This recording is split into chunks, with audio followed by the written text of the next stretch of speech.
कि अगर पास्ट में गलतियां हुई हैं तो कोई बात नहीं, लोगों को अब रिजर्वेशन दो, उसके लिए हमने कभी सवाल नहीं उठाया। अगर हमें SC ST लोगों से दिक्कत होती तो हम उन चीज़ों पे भी प्रोटेस्ट करते कि हमें रिजर्वेशन हाई कट ऑफ इतना क्यों जा रहा है। कॉलेज में प्ले फॉर्म, अगर एग्जामिनेशन फॉर्म तक की फीस कास्ट के बेस पे डिसाइड हो रही है।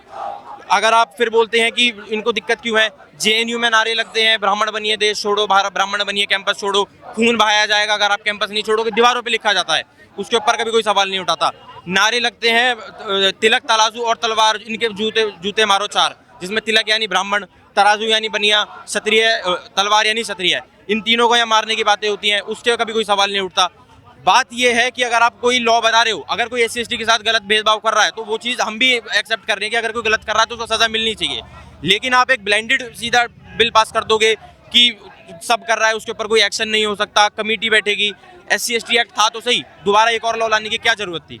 ब्राह्मणों को पहले गुरुकुल चलते थे, ब्राह्मणों को शिक्षा देने का काम था, अब वो उनसे छीन लिया, राजपूतों से राजपाट छीन लिए। हम लोगों ने तो कभी नहीं बोला कि आप लोगों ने गुरुकुल क्यों बंद करवाए, वो हमारा वो था। पहले के टाइम पे जो बोलते हैं ब्राह्मणों ने अत्याचार करा, ब्राह्मणों को अगर खाना भी खाना था तो भिक्षा मांग के खाते थे।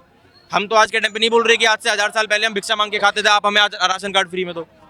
हमने इन चीज़ों पर कभी सवाल नहीं उठाई। जब तक हमें हाई कट ऑफ जाती थी, हर चीज़ में हमें फीस ज़्यादा देनी पड़ती थी, हमारे लिए कहीं हर जगह कंपटीशन आ रहा है, हमने कभी किसी चीज़ पे सवाल नहीं उठाया कि अगर लोगों को मौका मिल रहा है तो मिलना चाहिए। लेकिन अब आप एक ऐसे वो नैरेटिव्स हथियार दे दोगे लोगों के हाथों में कि कोई SC ST का एक्ट बंदा उसका मिसयूज करेगा। 70 to 75% SC ST के केस फेक हैं, ये सुप्रीम कोर्ट की वर्डिक्ट है, हमारी नहीं है। क्या बोलना चाहिए, क्या नहीं बोलना चाहिए, कुछ गलत ना कह दूं, एनोनिमस कंप्लेंट हो जाएगी, फ्यूचर तो नहीं खराब हो जाएगा।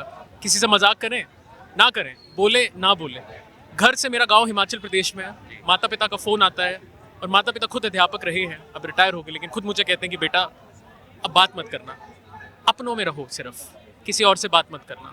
और पिताजी ने तो ये तक कहा कि कुछ कर, कुछ स्कॉलरशिप ले और चला जाए यहाँ से बाहर। तो सर ये इंडिया छोड़ने के लिए, तो ये हमारी बात हुई सर माता पिता से, उनका भी कंसर्न है, हमारा भी सर कंसर्न है। यूनिवर्सिटी का माहौल है, आप अपनी पॉलिटिक्स कीजिए, आपको कोई नहीं रोक सकता, आप बहुत बड़े धुरंधर हैं पॉलिटिक्स के, लेकिन हमारे कॉलेज को, हमारी यूनिवर्सिटी को, अंग्रेजी में सर कहते हैं there is a target on your back, you are the one.